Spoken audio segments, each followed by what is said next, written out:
जय हिंद मेरे प्यारे साथियों, मैं राजेंद्र आप सबका स्वागत करता हूं पावर ऑफ एजुकेशन के इस प्लेटफॉर्म के ऊपर, जहां पर आज मेरे प्यारे साथी हम बिहारी जी के वस्तुनिष्ठ प्रश्न के ऊपर बात करेंगे। फर्स्ट क्वेश्चन कहता है कि बिहारी किस युग के कवि थे? तो भैया बिहारी रीति काल के कवि थे। किसके थे? रीति काल के। बिहारी का जन्म कब हुआ था? तो बिहारी जी का जन्म की बात की जाए तो उनका जन्म 1652 में हुआ था। बिहारी का जन्म कहाँ पर हुआ? तो बिहारी का जन्म ग्वालियर के निकट बसुआ गोविंदपुर नामक स्थान पर हुआ था। बिहारी के गुरु कौन थे? तो केशव दास जी थे।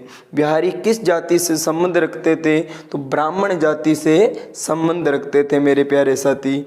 एक तरीके का उनके जीवन परिचय के ऊपर ही बनाए गए क्वेश्चन आंसर है ज़्यादातर। ठीक है मेरे प्यारे साथी।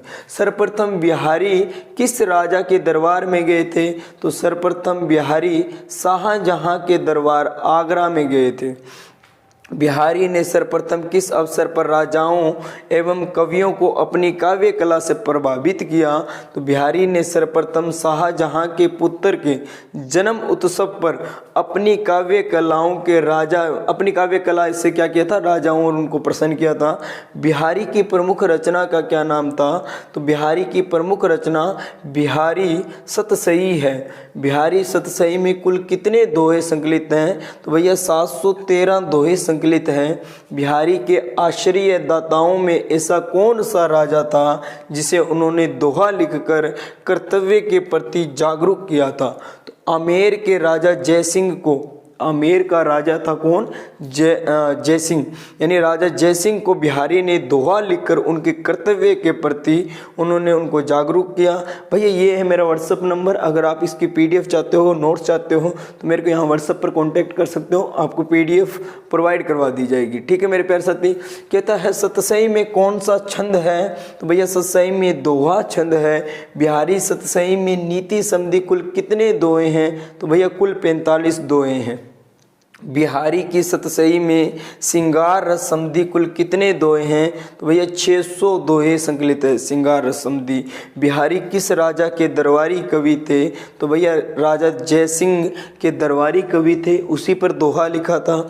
कविवर बिहारी के अनुसार काव्य रस रूपी सागर में कैसे तैर सकते हैं? तो भैया काव्य रस रूपी में सागर में पूर्ण रूप से डूबकर अर्थात तत्लीन होकर ही तर सकते हैं।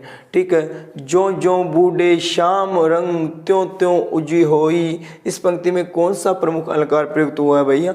इसके अंदर होने वाला अलंकार है विरोधाभास अलंकार। ठीक है मेरे प्यारे साथी।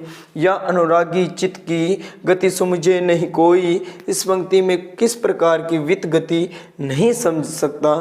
तो इस अनुप्रास देखो, इसके इस पंक्ति के अनुसार अनुराग में डूबे हुए चित्त की कोई भी व्यक्ति गति नहीं समझ सकता है ना। कहता है वत रस लालच लाल की मुरली गरी लुकाई, इस पंक्ति में किसकी पूर्ति छिपी है? तो इसमें भैया श्री कृष्ण की मुरली छिपी हुई है। ठीक है। बिहारी ने किसको किससे 100 गुना मादक बताया है? बिहारी ने सोने को धतूरे से 100 गुना मादक बताया है। ठीक है। सवार्यु सुकुत श्रमु वृदा पछिन न मारी शीर्षक दोहा किस राजा के लिए प्रयुक्त किया है? तो भैया अगर बिहारी की चर्चा आएगी, राजा पूछा जाए तो राजा जयसिंह रहेगा, याद रख लेना बस। ठीक है। बात की जाए भैया बिहारी के अनुसार कैसे मन में प्रभु का निवास हो सकता है? तो एक सच्चे मन में ही भगवान का निवास हो सकता है, बिहारी जी का मानना है। बिहारी के अनुसार साईं यानी ईश्वर को कभी नहीं भूलना चाहिए। तो बिहारी के अनुसार सुख में, भैया कभी भी सुख जब मिलता है ना, तो सुख में क्या है? ईश्वर को भूलना नहीं चाहिए। बिहारी का प्रिय छंद कौन सा है? तो बिहारी का प्रिय छंद दोहा है। बिहारी के अनुसार श्री कृष्ण पीला वस्त्र ओढ़कर कैसे लग रहे हैं? मानो नीलमणि पर्वत पर प्रातकालीन सूर्य, यानी नीलमणि पर्वत यानी नीलगिरी का पर्वत, वहाँ से सूर्य निकलता है ना, उसके समान लग रहे हैं। नायिका के घर में दीपक बुझाने पर प्रकाश कैसे बना रहा? नायिका की दीपशिखा के चमकीले शरीर के कारण बना रहा था। ठीक है। नायिका के घर के पास तिथि का पता कैसे चलता था? नायिका के घर के पास तिथि का पता पत्रों के द्वारा चलता है। वत रस लालच लाल की मुरली घरी तुकाई, पंक्ति में लाल शब्द किसके लिए प्रयुक्त हुआ है? तो लाल शब्द श्री कृष्ण के लिए प्रयुक्त हुआ है। बैठ रही अति संगन वन, पेठी संदन तन माहा, इस दोहे में कवि ने किस ऋतु का वर्णन किया है? तो ग्रीष्म ऋतु का वर्णन किया गया है भैया।